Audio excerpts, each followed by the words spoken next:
La invención y la comunicación son y han sido inherentes al ser humano desde los albores de la civilización. Raúl Rivadeneira, en su libro La televisión en Bolivia, escrita en 1986, afirma que los sistemas y medios de comunicación se originan y desarrollan bajo condiciones preestablecidas en la sociedad, en un clima de intereses habitualmente en un conflicto y bajo el signo de las relaciones de producción. Bajo esta premisa, se puede determinar que la necesidad de una sociedad está ligada a la superación y a la satisfacción por entender su entorno, por crear lazos comunicantes entre los seres humanos que converjan en una relación muy estrecha, no solo con sus congéneres, sino también con los objetos y con las cosas materiales. Entonces se determina que la comunicación humana como base de interacciones e interrelaciones sociales contiene elementos de aprendizaje. También podemos notar la mejora en calidad tecnológica que ha ocurrido acá en Bolivia en cuanto a la televisión, desde el momento en que llegó hasta la actualidad, desde el momento en que se usaban antenas para poder emitir la señal hasta que podemos tener satélites emitiendo la misma señal y poder tener el alcance en todo el territorio boliviano. 3, 2, 1, acción. Pero antes de hablar de la televisión en Bolivia, tenemos que hablar de la televisión en el mundo y cómo ha sido el inicio y cómo se ha forjado todo hasta que ha llegado a Latinoamérica y más en específico a Bolivia. La primera transmisión pública de un sistema de televisión regular en el mundo se realizó en Inglaterra. La British Broadcasting Corporation, BBC, fue la encargada de tan gran evento, el 2 de noviembre de 1936. En el estudio y la torre de transmisión se instalaron en la Alexandra Palace, en el norte de Londres, un edificio de la época victoriana que fue remodelado específica y especialmente para instalar el canal de televisión que en ese entonces fue el primero en hacer una transmisión. Esas primeras señales solo llegarían a unos 20.000 hogares que pudieron disfrutar de una ambiciosa programación como la coronación del rey Jorge VI. Luego fueron suspendidas desde el 1 de septiembre de 1939 hasta el 7 de junio de 1946 debido a la Segunda Guerra Mundial que asoló gran parte de Europa. En ese tiempo no se tenía la televisión como un medio de comunicación e información e incluso de propaganda. Se tenían otros medios como el cine, como la prensa escrita, diversos folletos y diversas fuentes de información y también lo que era la propaganda en ese tiempo de guerra para cada país, para cada nación. Acción. En Estados Unidos, a finales de la década de los 30 del siglo pasado, nacía un nuevo capítulo, un nuevo apartado en la era de las comunicaciones modernas de ese país, cuando el 20 de abril de 1939 la RCA inauguraba en la Exposición Universal de Nueva York la primera emisora pública de televisión americana. La prensa de esa época la llamó Idiot Box, que significa caja idiota. Asimismo, en ese evento, el propio presidente de los Estados Unidos, Franklin Roosevelt, presenció el acto y fue conmemorado como un hecho histórico. Este fue el preludio del primer servicio regular de televisión que empezaría a funcionar el 1 de julio de 1941 bajo la operación NBC, empresa creada por la RCA en 1926 para la explotación de los servicios de radiofusión. Continuamente este fue el proceso que se llegó a tener en cuanto a la televisión en Estados Unidos y en Europa. Un largo proceso que fue y tuvo mucha tendencia en ese tiempo. No todas las personas, ni las familias, ni los grupos podían tener acceso a la televisión porque en ese entonces el emisor y el receptor eran demasiado costosos y no todas las familias podían tenerlos, como en la actualidad. Se ha reducido mucho este costo a tal punto en que todas las familias ya pueden contar con una televisión, incluso televisión en sus celulares para poder estar conectados y estar pendientes al día en todas las noticias. La televisión en Latinoamérica. Para hablar de la televisión en Latinoamérica tenemos que hablar de la televisión en México, o como varios de los autores le han acuñado al término, la tercera pared, o como algunos intelectuales lo denominaban, la caja boba, la moledora de la personalidad humana. Llegó a América Latina a partir de la década de los 50, una segunda mitad del siglo convulsionada, desequilibrada, regida por gobiernos militares en la mayoría de los países latinos, de pobreza extrema que sumió hasta el paroxismo al mal llamado tercer mundo y la corrupción en gran parte de la cosa pública estatal. Estos han sido algunos términos que le han dado a la televisión y en cuanto se regía a ese tiempo a los gobiernos o al tipo de gobierno que se usaba en América Latina.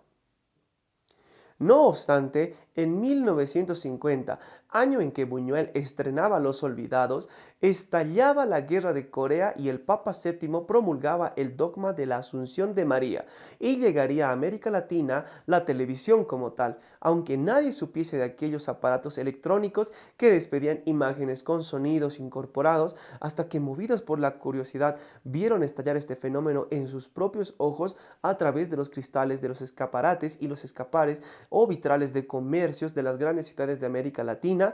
Estos eran el boom en ese entonces, pero no todos lo podían tener. Lo tenían los comerciantes, los negocios o los gobernantes que instalaban estos en plazas que eran solo usados como campaña política o en algunas ocasiones como cine.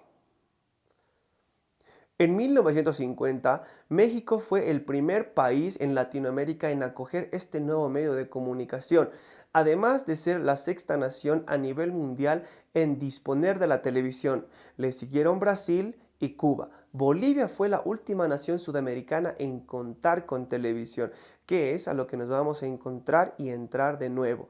Con esta información podemos recabar que la televisión en América Latina comenzó en México, comenzó en negro y blanco, como en muchos países, y como en muchos países también fue un factor que solo transmitía política y transmitía propaganda política. En algunas ocasiones transmitía arte, y ya después se fue forjando lo que fue la televisión como medio de información. Pero a continuación vamos a hablar de la televisión en Bolivia. La televisión en Bolivia. El sistema de comunicación televisivo en Bolivia presenta una estructura de propiedad diversa, con base en la televisión estatal, la televisión universitaria, la televisión privada. Estas tres tipologías hacen del conjunto audiovisual boliviano un corpus comunicacional poderoso y sin precedentes a través de la historia de la comunicación en el país. Como podemos notar, esta triada ha sido la que ha iniciado la televisión en Bolivia, comenzando por la televisión estatal que vamos a ver, también llevándonos lo que ha sido el boom de la televisión privada y la televisión universitaria. Estos tres siguen teniendo vigencia hasta la actualidad y son muy requeridos en cuanto a información y entretenimiento. Bolivia TV, antes conocida como Televisión Boliviana o TVB, es hoy una cadena televisiva perteneciente al Sistema Nacional de Radiodifusión Boliviana del Estado Plurinacional de Bolivia. Está afiliada al canal Telesur, además de la radioemisora Radio Patria Nueva, antes conocida como Radio Illimani. Este medio, este canal es muy importante, ya que en ese entonces no se contaba con los recursos. El Estado fue quien inició la televisión en Bolivia y lo hizo con su sede aquí en La Paz, Bolivia. Hablando un poco sobre la televisión estatal, a las 7 de la noche con 46 minutos del sábado 30 de agosto de 1969, algunos paseños tenían una cita con el canal estatal. Desde la planta en el alto, su programación fue anunciada a cierto sector de la población paceña, bajo la voz de su presentador Juan Fernando Landa Alarcón, más conocido como Tito Landa. Desde sus inicios, Canal 7 se apartó por completo de sus objetivos fundamentales: educar e incentivar la cultura, objetivos para los que había sido creado. Este denominador común estuvo presente siempre en su programación, aunque con pequeñas excepciones que no hicieron sino reforzar la regla. Asimismo, ENTV no contaba con espacios dedicados a la construcción de una identidad nacional con perspectivas de desarrollo y crecimiento homogéneo, por el cual se optaba más a grillas que tenían que ver con campaña o propaganda política. Por el contrario, llegó a convertirse en un ente deslegitimizado y propagandístico de los gobiernos circunstanciales, es decir, librado a los vaivenes de los juegos políticos. La improvisación en la programación y los sucesivos cortes injustificados en su transmisión fueron las características principales en las primeras semanas de transmisión al aire de este medio. Como podemos notar, en un inicio y hasta ahora se usa este tipo de información y propaganda en este medio de comunicación comunicación, pero también podemos contar con arte, podemos contar con apoyo a la cultura y podemos contar con espacios dedicados a la gastronomía, no solo de un solo sector o de un departamento, sino de todo el país. Desde sus inicios, Bolivia TV o Televisión Boliviana constaba con estos autores que eran encargados de lo que era la grilla y el contenido de este medio de comunicación, quienes eran Víctor Aguilar Dorado, Ítalo Mariaca Villegas, Juan de Recochea y Eduardo Lafalle. No obstante, la programación estaba constituida también por material importado. Rivadeneira establece un porcentaje al respecto. La investigación en números lo llevó a la conclusión de que el 80% comprendía entre filmes norteamericanos, telenovelas de variedades y solo el 20% restante estructuraba con base en programas al vivo. Noticieros. Telenoticias fue el primer espacio informativo nocturno que duraba 20 minutos. Luego cambió su nombre a El Telenoticioso Boliviano, conducido por Walter Peña, bajo la dirección de Ítalo Mariaca. Tiempo después, el informativo sufre cambios otra vez en su nombre. Tele 7, TV Noticias, al filo de la medianoche, al igual que los presentadores Jorge Hockman, Jaime Rodríguez y Waldo Pinto Britas, con los comentarios políticos muy incisivos de Amalia Barrón.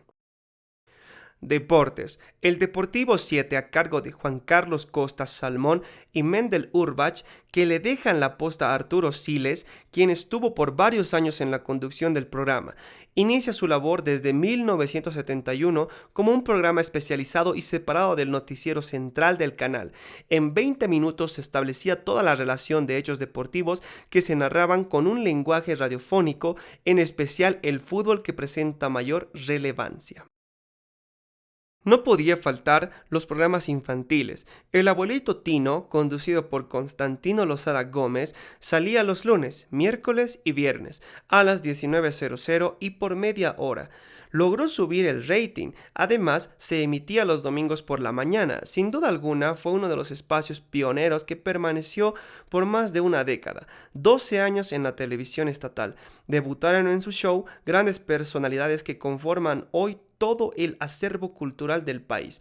Por ejemplo, estuvo César Galindo, John Arandia, Milenka Peña Pelusa, Nilda Vascopé y los hermanitos Bustillos, entre otros. Amenidades. Bellows, Pregunta por 6400. Fue un programa similar a otro que se difundía en la televisión estadounidense, Questions for 6400. El nombre de Bellows se debía a una compañía comercial de whisky, auspiciadora del espacio. Desde el martes 24 de febrero de 1970 arranca este espacio a la cabeza de Mario Alberto Castro Monterrey, quien era el encargado de llevar hasta los hogares paceños este programa de concursos junto a simpáticas asistentes. Posteriormente, realizó otros programas como 300 en 1, con características similares al primero, pero se añadió algunos acertijos de orden cultural, el clan de los sábados que iba de 14 a 19 horas, noche de gala en el que se podía observar conciertos, ballet, ópera y música clásica. Iba todos los lunes por la noche. El Premio del Saber, producido y dirigido con mucho éxito por Lalo Lafalle. El programa Hola Chicos, conducido por Margarita Arauz. Y los payasitos Bombolito, Pinturita y Estrellita. La producción estaba a cargo de Vico Suazo y María Elena Alcoreza. Salía de lunes a viernes de 16 a 18 horas. El Arlequín, de Mabel Rivera, espacio en el que se difundió teatro para niños y adultos.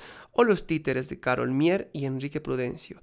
Además de eventos teatrales, teleteatro, Duchén de Córdoba.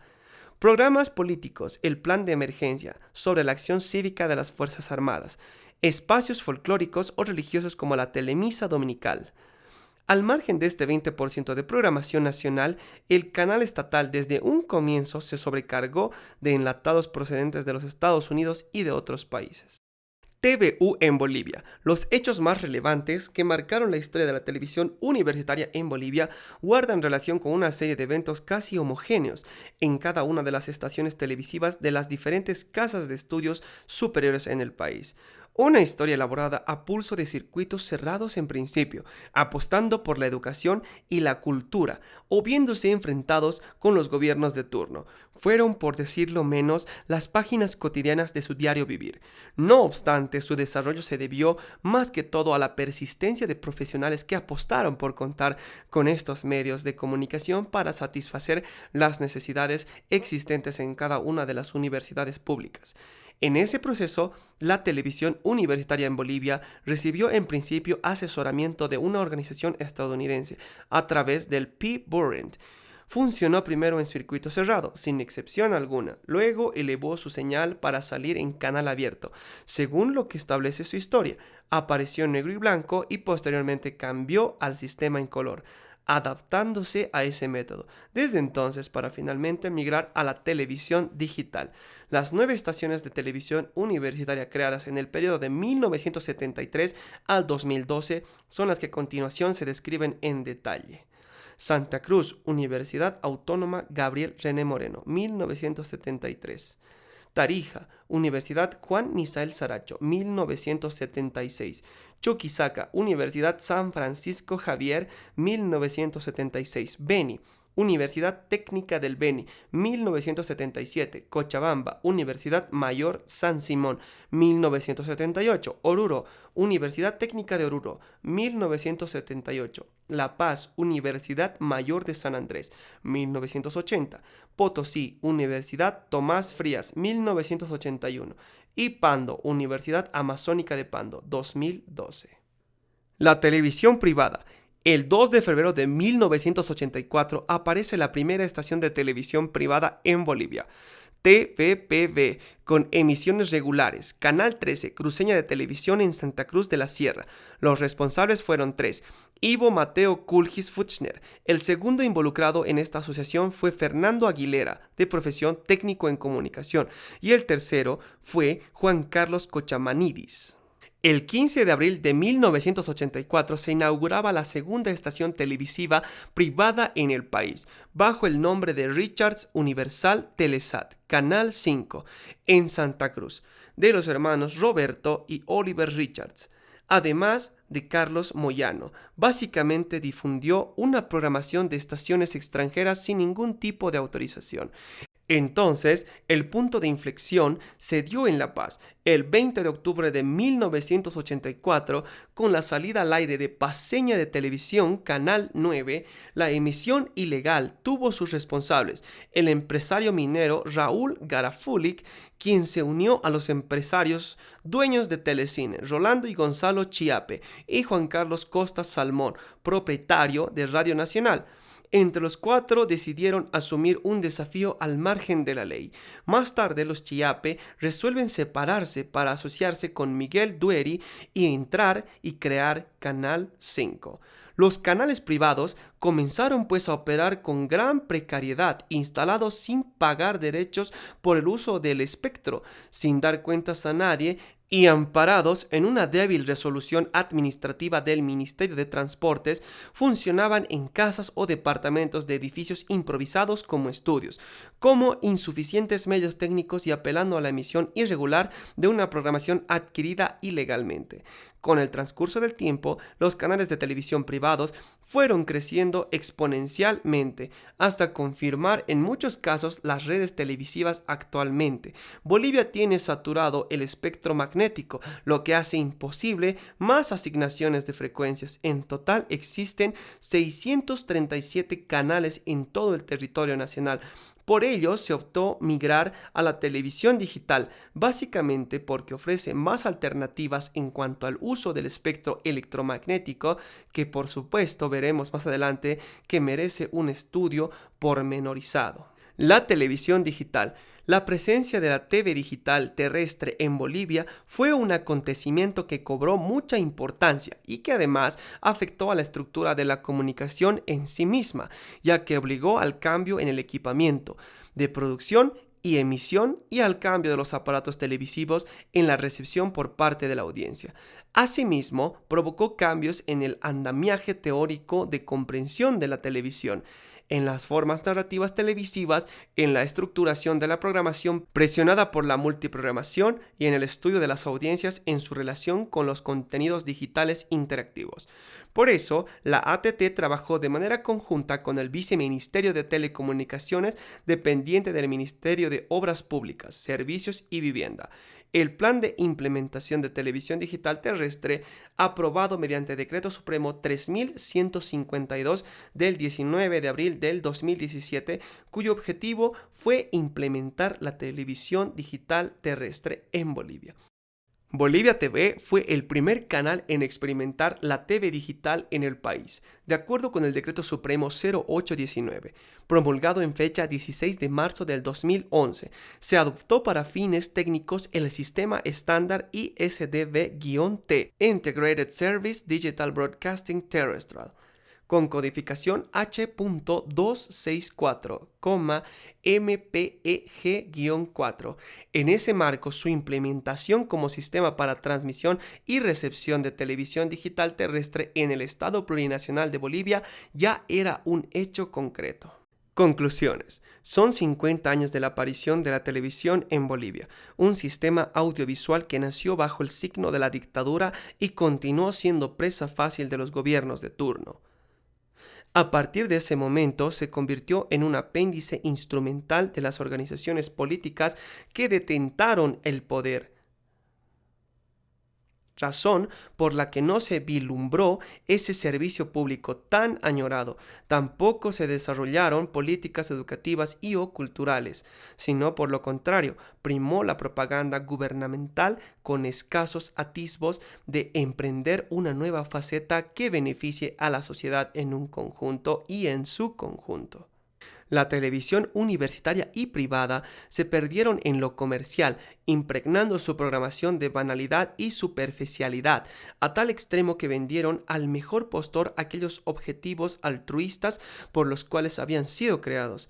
Precisamente desde su nacimiento no supieron contrarrestar y dar respuesta a esa carencia de sentido que arrestaba y arrastraba la televisión estatal desde sus inicios, y solo se limitaron a rellenar espacios vacíos, cargando las horas del día con producciones audiovisuales chapurescas, obsoletas y fuera de contextos.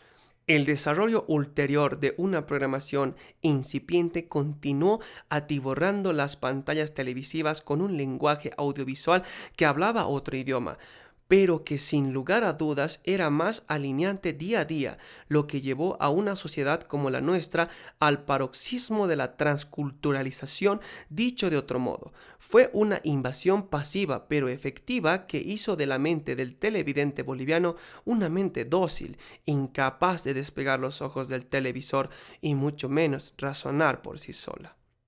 Hoy en día hay muy pocos canales que cuentan con verdaderos profesionales en comunicación.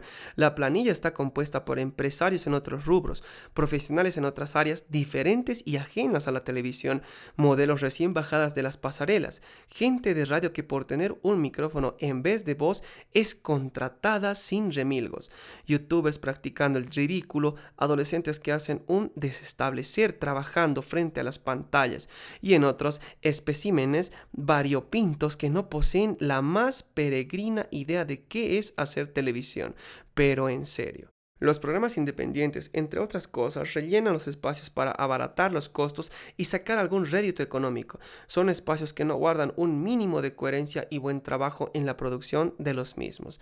Su desarrollo y existencia en el aire no llevan ni un mínimo de esfuerzo en su realización, ni siquiera una pizca de sudor. Por ejemplo, sus presentadores son bustos parlantes vacíos de contenido. Pero insuflados de chácharas rimbombantes que expresan libremente. Ni qué decir de su escenografía, plagada de descriterio de la gigantografía facilona y mueblería barata y cotidiana. No obstante, también podemos tener la comunicación que influye buenos valores, como la gastronomía, la cultura, el arte y todo lo que conlleva el mismo.